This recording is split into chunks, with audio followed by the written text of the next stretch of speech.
ಭಾರ ಆಗಿರಬಾರದು. ಹಂಗ ಜೀವನ ಕಟ್ಟಿಕೊಳ್ಳೋದು, ಹಂಗ ಜೀವನ ಕಟ್ಟಿಕೊಳ್ಳೋದು. ಮಾರುಕಟ್ಟೆಗೆ ಹೋಗಿ ಬಂದ್ರೆ ಮನಿ ಖಾಲಿ ಆಗಿರಬಾರದು, ಕಿಶೆ ಪೂರ್ಣ ಖಾಲಿ ಆಗಿರಬಾರದು, ಸಾಲಕ್ಕೆ ಹೋಗಬಾರದು, ಹಂಗೆ ಬದುಕು. ಇದು ಹೊರಗೆ ಪತಂಜಲ ಹೇಳೋದು ಅಪರಿಗ್ರಹ. ಅವ ಬಡತನದ ನಿವಾರಣೆಯ ಕೆಲ ಸೂತ್ರಗಳನ್ನು ಹೇಳಿದ. ಎಷ್ಟು ಸುಂದರ ಸೂತ್ರಗಳನ್ನು ಹೇಳಿದ, ಎಷ್ಟು ಚಲೋ ಹೇಳ್ತಾನೆ. ಮೊದಲನೇದ್ದು ಹೇಳ್ದ, ಎಲ್ಲವನ್ನ ಪ್ರೀತಿಸೋ, ಯಾವುದನ್ನು ನಾಶ ಮಾಡ್ಲಿಕ್ಕೆ ಹೋಗಬೇಡ. ಎರಡನೇದ್ದು ಹೇಳ್ದ, ವಂಚನೆ ಮಾಡಬೇಡ, ನೀನು ವಂಚಿಸಲ್ಪಡ್ತೀಯ. ಮೂರನೇದ್ದು ಹೇಳ್ದ, ಯಾರ್ದರೆ ಚಪ್ಪಲ, ಯಾರ್ದರೆ ಬಟ್ಟಿ, ಯಾರ್ದರೆ ಸಾಮಾನದ ಮ್ಯಾಲ ಕಣ್ಣು ಬಿಡಬೇಡ. ನಾಲ್ಕನೇದ್ದು ಹೇಳ್ದ, ಒಂದಿಷ್ಟು ಹಿತಮಿತವಾದ ಕುಟುಂಬ ಇರಲಿ. ಐದನೇದ್ದು ಹೇಳ್ದ, ಬಹಳ ಭಾರ ಮಾಡ್ಕೋಬೇಡ. ಎಷ್ಟು ಚಲೋ ನಿಯಮಗಳನ್ನು ಹಾಕ್ಯಾನ. ಇದು ಎದಕ್ಕೆ? ಸಂತೋಷದಿಂದ ಇರಬೇಕು ಅಂತ ನಮಗೆ ಇಚ್ಛೆ ಇದ್ರೆ ಇವಿಷ್ಟು ಮಾಡು. ಅಲ್ಲಿಂದ ಇನ್ನೊಂದು 2-3 ಮಾತು ಹೇಳ್ದ. ಸ್ವಲ್ಪ ಕೆಲಸ ಮಾಡು, ಆ ಬಳಿಕ ಒಂದಿಷ್ಟು ತಿಳ್ಕೋ, ಜ್ಞಾನ ಮಾಡ್ಕೋ. ಎಷ್ಟು ಚಲೋ ಅದ. ಒಂದಿಷ್ಟು ಬಹಳ ತಲೆಗೆ ತಾಪ ಮಾಡ್ಕೋಬೇಡ, ಚಿಂತೆ ಕಡಿಮೆ ಮಾಡ್ಕೊ. ಎಷ್ಟು ಚಂದ ಚಂದ ಹೇಳಿ. ಸ್ವಚ್ಛ ಇಟ್ಕೋ ಒಂದಿಷ್ಟ. ಏನು ಒಂದು 4-5 ಮಾತು ಹೇಳ್ತಾನೆ. ಆ ಬಳಿಕ ಹೇಳ್ತಾನೆ, ಒಂದು ಸ್ವಲ್ಪ ನಂಬಿಕೆ ಇಟ್ಕೋ. ಇದೆಲ್ಲ ಅದ್ಭುತವಾದ ವಿಶ್ವ. ಈ ವಿಶ್ವದ ಹಿಂದೆ ಒಂದು ಅದ್ಭುತ ಪ್ರಜ್ಞೆ ಅದ. ಅದು ದ ಹೈಯೆಸ್ಟ್ ಇಂಟೆಲಿಜೆನ್ಸ್. ಅದೊಂದು ಅದ್ಭುತವಾದ ಮಹಾಪ್ರಜ್ಞೆ ಅದ, ವಿಶ್ವ ಪ್ರಜ್ಞೆ ಅದ. ಅದು ಅದರಲ್ಲಿ ಒಂದಿಷ್ಟು ಪ್ರೇಮ ಇಡು, ಅಂದರೆ ವಿಶ್ವವನ್ನು ಪ್ರೀತಿಸು. ಇಷ್ಟು ಮಾಡದೆ ಅಂದರೆ ಬಾಹ್ಯ ಜೀವನದಲ್ಲಿ ಸೌಖ್ಯ ಶುರುವಾಗ್ತದೆ. ಎಷ್ಟು ಚಲೋ ನಿಯಮಗಳನ್ನು ಹಾಕಿ. ಇದು ಸೌಖ್ಯಕ್ಕಾಗಿ, ಸಂತೋಷಕ್ಕಾಗಿ. ವರ್ಡ್ಸ್ವರ್ತ್ ಅಲ್ಲ, ಶೇಕ್ಸ್ಪಿಯರ್ ಒಂದು ಚಲೋ ಮಾತು ಹೇಳಿದಾನೆ, ಬಹಳ ಚಲೋ ಮಾತು. ಆತ ಹೇಳ್ತಾನೆ, ನಾನೇನು ಸಾಮಾನ್ಯ ಅಲ್ಲ. ಅವ ಸಾಮಾನ್ಯನೇ ಇದ್ದ. ನಾನೇನು ಸಾಮಾನ್ಯ ಅಲ್ಲ, ನಾಟಕ ಬರೆಯವ. ನಾನೇನು ಸಾಮಾನ್ಯ ಅಲ್ಲ, ಮತ್ತೇನದೀಯ? ನಾನು ಅಸಾಮಾನ್ಯ ಅದೇನು. ಅಸಾಮಾನ್ಯ ಅಂದ್ರೆ ಏನದೀಯ? ನಾನು ಮಹಾರಾಜ ಇದ್ದೀನಿ ಅಂದ. ಏನೂ ಇಲ್ಲ, ಸಿಂಹಾಸನ ಇಲ್ಲ, ರಾಜ್ಯ ಇಲ್ಲ, ಏನೇನು ಇಲ್ಲ. ನೀ ಹೆಂಗೆ ಮಹಾರಾಜ? ನನ್ನ ನನ್ನ ಕಿರೀಟ ನನ್ನ ಒಳಗದೆ, ನನ್ನ ರಾಜ್ಯ ನನ್ನ ಒಳಗದೆ. ಹೊರಗಿನ ರಾಜ್ಯರದೆಲ್ಲ ಹೊರಗದ, ಯಾರೇ ಕಸ್ಕೊಂಡು ಹೋಗ್ತಾರ, ನಮ್ಮದು ಒಳಗ ಅದ ಅಂದ. ನನ್ನ ಕಿರೀಟ ಬಂಗಾರದ್ದಲ್ಲ, ನನ್ನ ಕಿರೀಟ ಸಂತೃಪ್ತಿಯ ಕಿರೀಟ. ಹೇಗಿರಬೇಕು? ಹಿಂಗ ಏನಿಲ್ಲ. ಮತ್ತೆ ಸಣ್ಣ ಮನಿ, ಅವನೊಂದು ಕೋಣೆ ಅದ, ಒಂದು ಇಟ ಕೋಣೆ ಅದ. ನೀವು ಹೋಗಿ ನೋಡ್ಬೋದು, ಒಂದು ಇಟ ಕೋಣೆ ಅದ. ಅದರ ಕುಂತ್ಕೊಂಡು ಅದ್ಭುತ ಕೃತಿಗಳನ್ನು ತಯಾರು ಮಾಡ್ದ. ಒಂದು ಸಣ್ಣ ಕಿಡಿಕೆ ಅದ, ಅಲ್ಲೇ ಒಂದು ಸಣ್ಣ ಟೇಬಲ್ ಇಟ್ಟಾರ, ಒಂದು ಕುರ್ಚಿ ಇಟ್ಟಾರ, ಒಂದು ಸಣ್ಣದದ 8 ಫೂಟದ್ದು. ಅದರ ಕೂತ್ಕೊಂಡು ಹೇಳ್ತಾನೆ, ನಾನು ಮಹಾರಾಜ. ನಮಗೆ ದೊಡ್ಡ ಅರಮನೆಯಾಗ ಕುಂತು ಹಿಂಗೆ ಮಾತಾಡೋಕ್ಕಾಗೋದಿಲ್ಲ. ನಾನು ಮಹಾರಾಜ, ನನ್ನ ಕಿರೀಟ ನನ್ನ ಒಳಗೆ, ನನ್ನ ರಾಜ್ಯ ನನ್ನ ಒಳಗೆ. ಯಾಕೆ? ನಾನು ಒಳಗೆ ರಾಜ್ಯ ಕಟ್ಟೀನಿ. ನನ್ನ ರಾಜ್ಯ ನಾಶ ಮಾಡುವ ಸಾಮರ್ಥ್ಯ ಈ ಜಗತ್ತಿನಾಗ ಯಾವ ರಾಜನಿಗಿಲ್ಲ. ಆದರೆ ಜಗತ್ತಿನ ಎಲ್ಲ ರಾಜರು ಉರುಳಿ ಹೋಗ್ಯಾರ. ನನ್ನ ರಾಜ್ಯ ಉರುಳಿಸುವ, ನನ್ನನ್ನು ಉರುಳಿಸುವ ಸಾಮರ್ಥ್ಯ ಈ ಜಗತ್ತಿನೊಳಗೆ ದೇವರಿಗೆ ಸಹಿತಿಲ್ಲ. ಯಾಕೆ? ನಾನು ತೃಪ್ತದೀನಿ. ಇನ್ನೇನು ಉಳಿಸೋರು? ನನಗೆ ಆನಂದದ, ಇನ್ನೇನು ಉಳಿಸೋದೇನದು? ಹೆಂಗೆ ತಕ್ಕೊಳ್ಳೋರು ಹೇಳಿ? ನನ್ನ ರಾಜ್ಯ ನನ್ನ ಒಳಗದ, ನೀವೇನು ಮಾಡೋರು? ಎಷ್ಟು ಮಜಾ ಅದ. ಈಗ ನಾವು ಇಲ್ಲಿ ಕೂತೇವಲ್ಲ, ನಾವೇನು ಖೋಲ್ಯಾಗ ಕೂತೇವೇನು? ಏನು ಅರಮನೆಯಾಗ ಕೂತೇವೇನು? ಅರಮನೆಯಾಗಿಟ್ಟು ಜನಾರು ಹಿಡಿತದೇನು? ಕುಂತ್ರ ಅರಮನೆನೇ ಹಾಳಾಗ್ತದೆ. ಇಲ್ಲಿ ಹಂಗಲ್ಲ. ಮ್ಯಾಲ ವಿಸ್ತಾರ, ಕೆಳಗೆ ವಿಸ್ತಾರ, ಸುತ್ತಮುತ್ತ ಸುಂದರವಾದ ನಿಸರ್ಗ, ದೇವನ ವಾತಾವರಣ ಇದೆ. ಹಸರೇ ದೇವನ ವಾತಾವರಣ. ಇಂಥಲ್ಲಿ ಕೂತಾಗ ನಾವು ರಾಜರಲ್ಲೇನು? ಖೋಲ್ಯಾಗ ಕೂತ್ಕೊಂಡು ರಾಜ ಅಂತವ ಹೇಳ್ದ. ನಾವು ಇಷ್ಟು ಅದ್ಭುತವಾದ ಪರಿಸರದಲ್ಲೇ ಕೂತು ನಾವು ರಾಜರಲ್ಲೇ? ಯಾವುದು ರಾಜನನ್ನಾಗಿ ಮಾಡ್ತದೆ?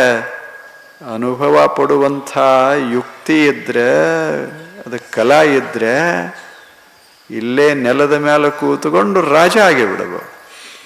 ಸಿಂಹಾಸನ ಮೇಲೆ ಕುಂತವರು ಚಿಂತೆ ಮಾಡ್ತಾರೆ. ನೀವ್ಯಾವ ಚಿಂತೆ?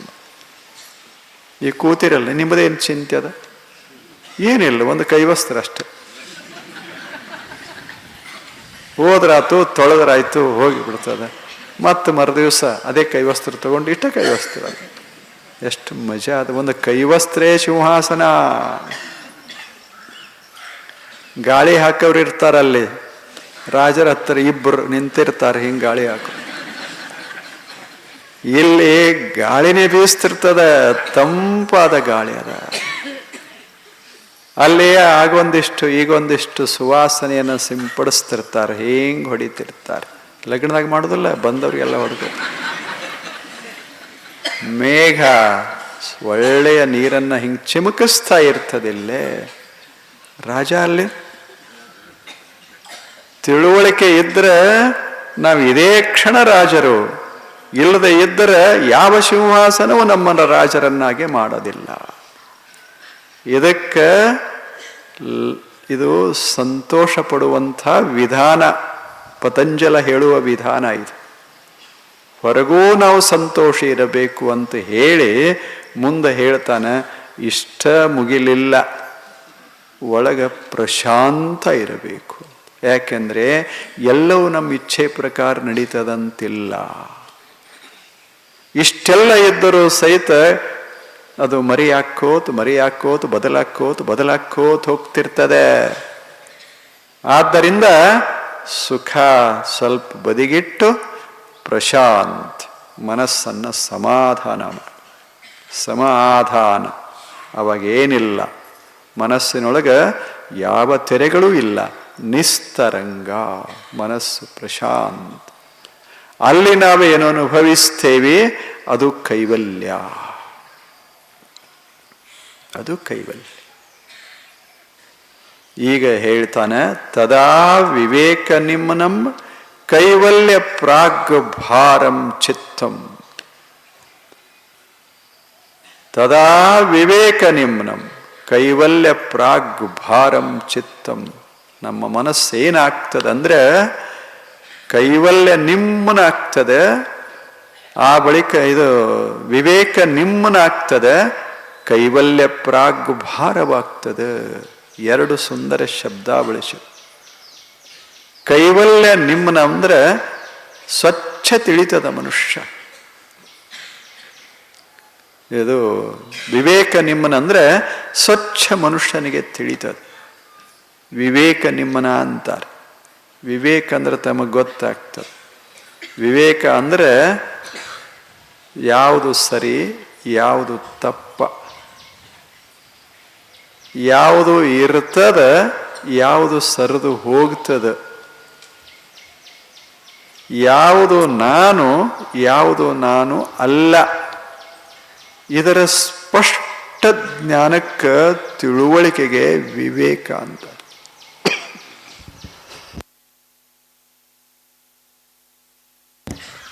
ಇದರ ಸ್ಪಷ್ಟ ತಿಳುವಳಿಕೆ.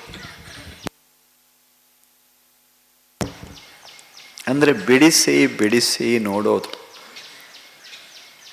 ಬಿಡಿಸದೇ ನೋಡೋದೊಂದು ಬೇರೆ, ಬಿಡಿಸಿ ಬಿಡಿಸಿ ನೋಡೋದೊಂದು ಬೇರೆ. ಅದು ವಿವೇಕ, ದ ಪವರ್ ಆಫ್ ಡಿಸ್ಕ್ರಿಮಿನೇಷನ್. ಅದು ಏನು ಮಾಡ್ತದಂದ್ರೆ ವಸ್ತುಗಳನ್ನು ಬೇರ್ಪಡಿಸಿ ತೋರಿಸ್ತದೆ, ವಸ್ತುಗಳ ನಿಜವಾದ ದರ್ಶನ ಮಾಡಿಸ್ತದೆ. ಅದಕ್ಕೆ ವಿವೇಕ. ಈಗ ಕೇರ್ತಾರಲ್ಲ, ಏನು ಕೇರೋದು ಅಂತ ಅನ್ನೋದಿಲ್ಲ, ಈಗೇನು ಕೇರೋದಿಲ್ಲ, ಆ ಮಾತು ಬೇರೆ. ಒಂದು ಅದು ಮರ ಇರ್ತದೆ, ಮರದಾಗ ಹಾಕಿರ್ತಾರೆ, ಅದು ಮಣ್ಣ ಅಂಥದ್ದು ಇಂಥದ್ದು ಎಲ್ಲ ಧಾನ್ಯದಾಗ ಇರ್ತದೆ. ಸುಮ್ಮನೆ ಅವ್ರು ಹೆಂಗೆ ಬಡಿದ್ರು ಅಂದರೆ ಅದು ಬೇರೆ ಆಗ್ತದೆ, ಇದು ಬೇರೆ ಆಗ್ತದೆ. ಎಷ್ಟು ಮಜಾ ಮಾಡ್ತಾರೆ ಅವ್ರು, ಸುಮ್ಮನೆ ಹಿಂಗೆ ಬಡಿತಿರ್ತಾರೆ. ನೀವು ಬಡದು ನೋಡಿರ್ಬೇಕಾರೆ ಎಲ್ಲ ಕೂಡ್ತಾವ, ಬೇರೆ ಆಗೋದೇ ಇಲ್ಲ, ಬೇರೆ ಇದ್ದದ್ವೇ ಕೂಡಿ ಹೋಗ್ತಾವೆ. ಹಂಗೆ ಜೀವನದಾಗ ಎಲ್ಲ ಮಿಶ್ರ ಮಾಡಿಕೊಂಡು ಗದ್ದಲ ಮಾಡಿಕೊಳ್ಳುವಂಥ ರೀತಿಯಲ್ಲಿ ಬದುಕೋರು ನಾವದೇವಿ, ಕೇಳಕ್ಕೆ ಬರೋದಿಲ್ಲ ಆತ ಅಷ್ಟೆ. ಇನ್ನು ಕೆಲವರು ಅದಾರ ಸುಮ್ಮನೆ ಹಿಂಗೆ ಬದುಕ್ತಾರೆ, ಎರಡನ್ನ ಬೇರ್ಪಡಿಸಿ ಬಿಡ್ತಾರ. ಅದಕ್ಕೆ ವಿವೇಕ ವಿವೇಕ ವಿವೇಕ ಇರಬೇಕು ಮೊದಲ, ಆ ಬಳಿಕ ಪ್ರಪಂಚ ಕಟ್ಟಿಕೊಂಡಿರಬೇಕು. ವಿವೇಕ ಬಹಳ ಮಹತ್ವದ್ದು ಮನುಷ್ಯನಿಗೆ. ಸ್ವಲ್ಪ ವಿಚಾರ ಮಾಡಿ ನೋಡೋದು, ಬಿಡಿಸಿ ಬಿಡಿಸಿ ನೋಡೋದು. ಸುಮ್ಮನೆ ಯಾರೇ ಏನ್ರೆ ಅಂದ ಕೂಡಲೇ ತಲೆಗೆ ತಾಪ್ ಮಾಡಿಕೊಂಡು ಜಗಳ ಮಾಡಿಕೊಂಡು ಕೋರ್ಟಿಗೆ ಹೋಗಿ ಎಲ್ಲ ಮಾಡಿಕೊಂಡು ಹಿಂಗೆ ಇರೋದ್ರಾಗ ಅರ್ಥ ಏನದ? ಸ್ವಲ್ಪ ವಿಚಾರ ಮಾಡೋದು. ಏನು ವಿಚಾರ ಮಾಡೋದು? ಯಾವುದು ಸರಿ ಯಾವುದು ತಪ್ಪ? ಸರಿ ಇಲ್ಲ ಅಂತ ತಿಳ್ಕೊಳ್ಳಿ. ಒಬ್ಬ ಹೇಳಿದ್ದು ಯಾಕೆ ತಲೆಗೆ ಹಾಕ್ಕೊಳ್ಳೋದು? ಅವೇನು ಕಾಯ್ಮಿರ್ತಾನ ಈ ಜಗತ್ತಿನಾಗ? ನಾವರೇನು ಕಾಯ್ಮಿರ್ತೀವಿ? ಬೇಕಾದಷ್ಟು ಅವ ಪ್ರಚಾರ ಮಾಡಲಿ, ಎಷ್ಟೊತ್ತು ಮಾಡವ ಹೇಳಿ. ಇಡೀ ಹಿಂದೂಸ್ತಾನ್ ತುಂಬ ಎಷ್ಟೊತ್ತು ನೆನಪಿಡೋರು ಜನ. ನಾವು ದಿವಸ ಓದ್ತೇವೆ, ಎಲ್ಲರದು ಓದ್ತೇವೆ, ಒಗೆದು ಬಿಡ್ತೀವಿ ಅಷ್ಟು. ಮತ್ತು ಮುಂಜಾನೆ ಹೊಸಬ್ರು. ಜಗತ್ತ ತನ್ನಷ್ಟಕ್ಕೆ ತಾನೇ ಅದ, ಬಹಳ ತಲೆಗೆ ಹಾಕೋಬಾರ್ದು. ನಾವೇ ವಿಚಾರ ಮಾಡ್ತೇವೆ, ನಮ್ಮ ಮಾನ್ ಹೋತು ಎಲ್ಲದ ಮಾನ್ ಎಲ್ಲದ, ಹೋಗೋದೆಲ್ಲದ? ಯಾರು ಎಲ್ಲಿ ಮಾನ್ ಹೋಗ್ತದೆ? ಕಳೆಯವ್ರು ಯಾರು? ಅವ್ರದೇ ಹೊಂಟಾಗ ನಮ್ಮದೇನು ಕಾಪಾಡ್ತಾರೆ? ಅವೆಲ್ಲ ಬಹಳ ತಲೆಗೆ ಹಾಕ್ಕೊಂಡಿರಬಾರ್ದು. ವಿವೇಕ ಅಂತಾರೆ. ಯಾವುದು ಉಳಿತದ, ಯಾವುದು ಹೋಗ್ತದ, ಇದನ್ನು ವಿಚಾರ ಮಾಡುವ ಮನುಷ್ಯನೇ ವಿವೇಕ ಅಂತಾರೆ. ಇದಕ್ಕೆ ಬಹಳ ಸುಂದರವಾದದ್ದು ವಿವೇಕ. ಈಗೊಂದು ಮಣ್ಣದ, ಮಣ್ಣಿನೊಳಗೆ ನಾಳೆ ನಾವೊಂದು ಗಣಪತಿ ಮಾಡ್ತೀವಿ, ಬಹಳ ಸುಂದರ ಗಣಪತಿ ಮಾಡ್ತೀವಿ. ಆ ಬಳಿಕ ಅದಕ್ಕೆ ಬೆಲೆ ಕೊಡ್ತೇವೆ, ಬೆಲೆ ಕಟ್ತೇವೆ. ಎಷ್ಟು ಬೆಲೆ? ಇದಕ್ಕೆ ಒಂದು 10,000 ಅಂತ ಬೆಲೆ ಕಟ್ತೇವೆ. ಕಟ್ಟದೇವಲ್ಲ, ಇದು ಸುಂದರವಾದ ಗಣಪತಿ. ಹಿಂಗೆ ಇಟ್ಟು ಪೂಜಾ ಮಾಡುವಾಗಲೇ ಪೂಜೆಗೊಳ್ತದೆ ಅದು. ಇಷ್ಟೆಲ್ಲ ಮಾಡ್ತೇವಲ್ಲ, ಅದನ್ನು ನೋಡುವಾಗ 2 ದೃಷ್ಟಿಗಳು. ಇದ ವಿವೇಕ. ಒಂದು, ಈಗೇನು ನನಗೆ ಕಾಣಿಸ್ತದ, ಯಾವುದಕ್ಕೆ 10,000 ರೂಪಾಯಿ ಕೊಟ್ಟೇನಿ, ಇದೇನು ಖಾಯಿಮಲ್ಲ, ಇದು ಖಾಯಿಮಲ್ಲ. ಮತ್ತು ಯಾವುದು ಖಾಯಿಮು? ಯಾವುದಕ್ಕೆ ನಾ ಹಣ ಕೊಟ್ಟೇನಿ ಅದನ್ನು ತಯಾರ ಮಾಡೋಕ್ಕಿಂತ ಮೊದಲೇನಿತ್ತಲ್ಲ ಅದು ಖಾಯಿಮ್. ಅದಕ್ಕೆ 10,000 ಕೊಟ್ಟಿಲ್ಲ ನಾನು, ಅದಕ್ಕೆ ನಾನು ಪೂಜಾನ ಮಾಡ್ತಾ ಇಲ್ಲ, ಅದಕ್ಕೆ ಹೆಸರು ಇಟ್ಟಿಲ್ಲ, ಗಣಪತಿ ಅಂತಿಲ್ಲ, 10,000 ಇಲ್ಲ, ಪೂಜಾ ಇಲ್ಲ. ಆದ್ರೆ ಅದ ಎದರಾಗ ಇದರಾಗ ಏನು ಕಾಣಿಸ್ತದ ಅದರಾಗ ಒಂದು ಉಳಿಯುವಂಥದದ, ಇನ್ನೊಂದು ಅಳಿಯುವಂಥದದ. ಇದ ವಿವೇಕ. ಒಂದು ಉಳಿತದ, ಒಂದು ಅಳಿತದ. ಅದನ್ನು ನೋಡಿದ್ರೆ ನೋಡಿ ಜ್ಞಾನ ಏನು ಮಾಡ್ಕೋತೇವಿ. ಇದು ವಿವೇಕ, ಇದು ವಿವೇಕ. ಆಗ ನಮ್ಮ ಕಡೆ ನಾವು ನೋಡ್ಕೊಳ್ಳೋದು, ಇದೇನದ, ಇದಕ್ಕೆ ಬೆಲೆ ಅದ ಇಲ್ಲೇನು? ವರ್ಣಿಗೆ ಬೆಲೆ ಕೊಡೋದಿಲ್ಲೇನು? ಬೆಲೆ ಕೊಡ್ತಾರೆ. ಹೆಚ್ಚು ಹೆಚ್ಚು ಹೆಚ್ಚು ಚಲೋ ಇದ್ದ ಅಂದರೆ, ಚಲೋ ಅಂದರೆ ಗೊತ್ತದ ನಿಮ್ಗೆ, ಅದು ಇದ್ದ ಅಂದರೆ ಎಲ್ಲ ಮಾಡ್ತಿರ್ಬೇಕು. ಅವ ಭಾಳ ಚಲೋ ವರ, ಎಲ್ಲ ಮಾಡ್ತಿರ್ಬೇಕು. ಮಾಡಬೇಕಾದದ್ದು ಮಾಡಬಾರದ್ದು. 1 ವರ್ಷದಾಗ ಒಂದು ಮನೆ ಕಟ್ಟಬೇಕು, ದೊಡ್ಡದು ವಿಶಾಲವಾದದ್ದು. ಪಗಾರ ಎಷ್ಟು? 50 ರೂಪಾಯಿ. ಹೆಂಗೆ ನಾವು ವರನಿಗೆ ಬೆಲೆ ಕಟ್ಕೋತ ಹೋಗ್ತೇವೆ. ಯಾವುದಕ್ಕೆ ನಾವು ಬೆಲೆ ಕಟ್ತೇವೆ ಅವ ವರನೇ ಅಲ್ಲ. ಯಾವುದು ಉಳಿತದಲ್ಲ ಅದು ವರ. ವರ ಅಂದ್ರೆ ಶ್ರೇಷ್ಠ. ಎಲ್ಲ ತೆಗೆದು ಹಾಕಿದ ಬಳಿಕ ನಮ್ಮೊಳಗೆ ಒಂದು ವಸ್ತು ಇರ್ತದೆ, ಅದು ನಿತ್ಯ, ಇದು ಅನಿತ್ಯ. ನಿತ್ಯ ಅನಿತ್ಯಗಳ ಮಿಶ್ರಣ ಈ ಜಗತ್ತ. ಈ ಜಗತ್ತಿನ ಪ್ರತಿಯೊಂದು ವಸ್ತುವನ್ನು ನಾವು ಮಿಶ್ರಣ ಅಂತ ನೋಡಿ ಅದನ್ನು ವಿಭಜಿಸ್ತೇವೆ. ಅದರಾಗ ಸತ್ಯಾಂಶ ಎಷ್ಟು, ಅಸತ್ಯದ ಅಂಶ ಎಷ್ಟು, ಉಳಿಯೋದೆಷ್ಟು, ಅಳಿಯೋದೆಷ್ಟು, ಇದನ್ನು ವಿಚಾರ ಮಾಡಿ ತಿಳ್ಕೋತೇವಲ್ಲ, ಇದಕ್ಕೆ ವಿವೇಕ ಅಂತ ಕರೀತಾರೆ. ಇದು ವಿವೇಕ, ಬಹಳ ದೊಡ್ಡದು. ಇದು ಮನುಷ್ಯ ದೊಡ್ಡವನಾದದ್ದೇ ವಿವೇಕದಿಂದ. ಅದಕ್ಕೆ ಜಗತ್ತನ್ನು ನೋಡುವಾಗ ಈ ದೃಷ್ಟಿಕೋನ, ವಿವೇಕ ದೃಷ್ಟಿ ಇರಬೇಕು ಅಂತ. ಇದು ಬಹಳ ಮಹತ್ವದ್ದು ವಿವೇಕ. ಇಂಥ ವಿವೇಕ ಸ್ವಲ್ಪ ಉದಾತ್ತವಾಯಿತು ಅಂದರೆ ಯಾವುದು ಸತ್ಯ ಈ ವಿಶ್ವದೊಳಗ, ಯಾವುದು ಸತ್ಯವಲ್ಲ ಇದು ಗೊತ್ತಾಗ್ತದೆ. ಯಾವುದು ಸತ್ಯ, ಯಾವುದು ಬದಲಾಗುತ್ತದೆ ಅದಂತೂ ಸತ್ಯ ಅಲ್ಲ. ನಾವು ನೋಡಿದ್ದೆಲ್ಲವೂ ಬದಲಾಗ್ತದೆ, ನಾವು ಕೂಡಿಸಿದ್ದೆಲ್ಲವೂ ಬದಲಾಗ್ತದೆ, ಇಲ್ಲೇ ನಾವು ಪಡೆದದ್ದೆಲ್ಲವೂ ಬದಲಾಗ್ತದೆ, ನಾವು ಕಂಡದ್ದೆಲ್ಲವೂ ಬದಲಾಗ್ತದೆ. ಆ ಬಳಿಕ ಏನೋ ಒಂದು ಉಳಿತದೆ, ಅದು ಆತ್ಮ. ಅದಕ್ಕೆ ಆತ್ಮ ಅಂತಾರೆ. ಆತ್ಮ ಅಂದ್ರೆ ಏನಲ್ಲ, ಅತತಿ ವ್ಯಾಪತಿ ಇತಿ ಆತ್ಮ. ಯಾವುದು ಸುಮ್ಮನೆ ಎಲ್ಲ ಕಡೆ ಅದೇ ಆತ್ಮ. ಅದನ್ನು ನಾಶ ಮಾಡಕ್ಕೆ ಬರೋದಿಲ್ಲ. ಮನಿ ಕೆಡವಾಕ ಬರ್ತದೆ, ಕಟ್ಟಡಗಳನ್ನ ಕೆಡವಾಕ ಬರ್ತದೆ, ಆದರೆ ಬಯಲನ್ನ ಏನು ಕೆಡಬೋದದ. ಹಾಗೆ ದೇಹ ಬಿದ್ದು ಹೋಗ್ತದೆ, ಮನಸ್ಸುಗಳು ಒಳೆದು ಹೋಗ್ತಾವ, ಆದರೆ ನಾನು ಏನೋ ಒಂದು ವಸ್ತು ಉಳಿತದ, ಅದ ಬಯಲ, ಸ್ಪಿರಿಚುವಲ್ ಸ್ಪೇಸ್ ಒಂದು ರೀತಿಯಲ್ಲಿ. ಅಂಥದ್ದು ನಾಶ ಆಗೋದಲ್ಲ. ಏನು ಉಳಿತದ, ಏನು ಅಳಿತದ, ಉಳಿಯೋದು ಯಾವುದು, ಅಳಿಯೋದು ಯಾವುದು, ಇದನ್ನು ತಿಳ್ಕೊಂಡ್ರೆ ವಿವೇಕ. ಇದು ಆ ಕ್ಷಣವೇ ಕಾಣಲಿಕ್ಕೆ ಶುರುವಾಗ್ತದೆ, ನೋಡೋ ಕ್ಷಣವೇ.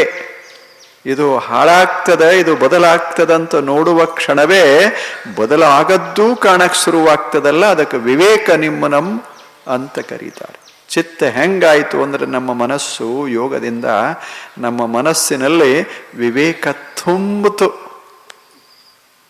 ಅಂದರೆ ಪ್ರತಿಕ್ಷಣ ನಾವು ಅದನ್ನು ನೋಡ್ತಾ ಇರ್ತೇವೆ. ಶಬ್ದ ಮಹತ್ವದ್ದಲ್ಲ. ಶಬ್ದಗಳು ಹೇಳ್ತಾವ, ಅಡಗ್ತಾವ, ನಿಶ್ಶಬ್ದ ಸ್ಥಿರ ಇರ್ತದೆ. ಈಗೆಲ್ಲ ಕೂತಾರಲ್ಲ, ಇದು ಸ್ಥಿರ ಅಲ್ಲ, ಆದರೆ ಏನೋ ಒಂದು ಅದೇ ಸ್ಥಿರ. ಇದು ಬರೇ ಆಗ್ತದೆ, ಅದು ಉಳಿತದೆ. ನೆಲ ಉಳಿತದೆ, ಕಟ್ಟಡಗಳು ಹೋಗ್ತಾವ, ಜಗತ್ತ ಹೋಗ್ತದೆ, ಯಾವುದೋ ಒಂದು ಸತ್ಯ ಉಳಿತದೆ. ಇವು ಎರಡು ಕಲ್ಪನೆಯಲ್ಲಿ ಬಂದು ಅಂದರೆ ವಿವೇಕ. ಹಾಗೆ ಜಗತ್ತ ಒಂದು ಕಡೆ, ಕಾಣುವ ಜಗತ್ತ ಒಂದು ಕಡೆ, ಕಾಣುವ ದೇಹ ಮನಸ್ಸುಗಳು ಒಂದು ಕಡೆ, ಇವು ಎರಡೂ ಹೋಗ್ತಾವ. ಕೊನೆಗೆ ಎರಡು ಉಳಿತಾವ. ಒಂದು ಮೂಲ ವಸ್ತು ಉಳಿತದೆ, ಇನ್ನೊಂದು ಮೂಲ ಚೇತನ ಉಳಿತದೆ. ಅವು ಎರಡೇ ಪರಮಸತ್ಯಗಳು ಅಂತ ಪತಂಜಲಿ. ಅದಕ್ಕೆ ವಿವೇಕ ನಮ್ಮ ಚಿತ್ತಂ. ನಮ್ಮ ಚಿತ್ತ ಏನಾಗ್ತದಂದ್ರೆ ವಿವೇಕದಿಂದ ತುಂಬಿಕೊಳ್ಳುತ್ತದೆ. ಇದರ ಅರ್ಥ ಸ್ಪಷ್ಟ ದರ್ಶನ ಶುರುವಾಗ್ತದೆ. ಕೈವಲ್ಯ ಪ್ರಾಗ್ಭಾರಂ ಚಿತ್ತಂ. ಆ ನಂತರ ಮನಸ್ಸು ಸಾವಕಾಶ ಸಾವಕಾಶ ಸಾವಕಾಶ ಕೈವಲ್ಯದ ಕಡೆ ಸಾಕ್ತದೆ. ಕೈವಲ್ಯದ ಕಡೆ ಸಾಕ್ತಿದ್ದರ ಅರ್ಥ ಪರಮ ಶಾಂತಿಯತ್ತ ಸಾಗಲಿಕ್ಕೆ ಅದು ಪ್ರಾರಂಭ ಮಾಡ್ತದೆ. ಆಗ ಮನುಷ್ಯ ಕೇವಲತ್ವವನ್ನು ಪಡಿತಾನೆ, ಆತ ಮುಕ್ತನಾಗಿರ್ತಾನೆ. ಅದ ಯೋಗದ ಅಂತಿಮ ಅವಸ್ಥಾ. ಚಿತ್ತು ಕೈವಲ್ಯ ಪ್ರಾಗ್ ಭಾರವಾಗ್ತದೆ ಅಂದ್ರೆ ಕೇವಲತ್ವದ ಕಡೆ ಸಾಕ್ತದೆ.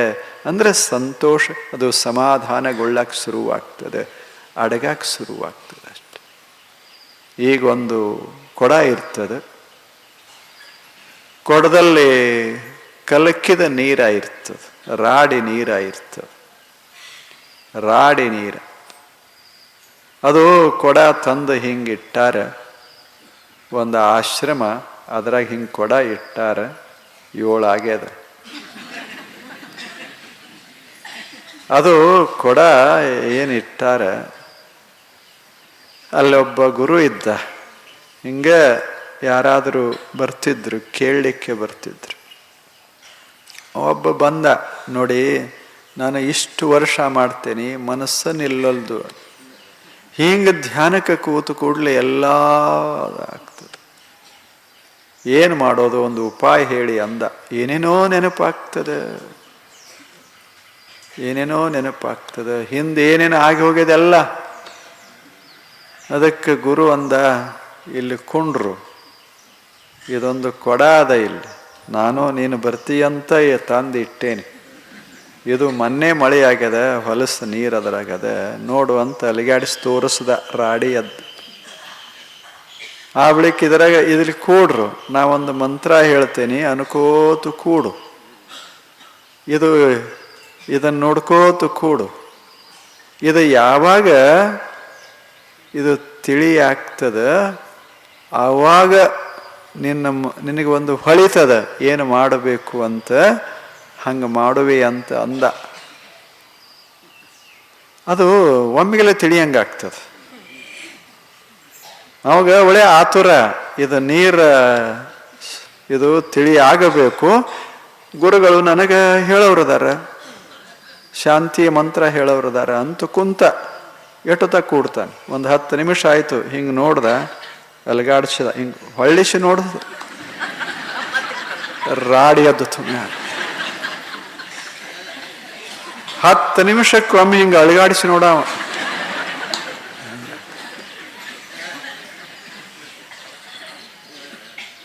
ಮಧ್ಯಾಹ್ನ ಆಯ್ತು.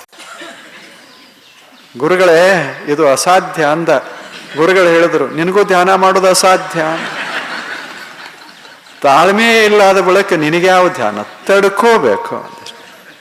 ಜಗತ್ತಿನಲ್ಲಿ ತಡ್ಕೊಳಕ್ ಕಲಿಬೇಕು, ಎಲ್ಲ ತಡ್ಕೋಬೇಕು.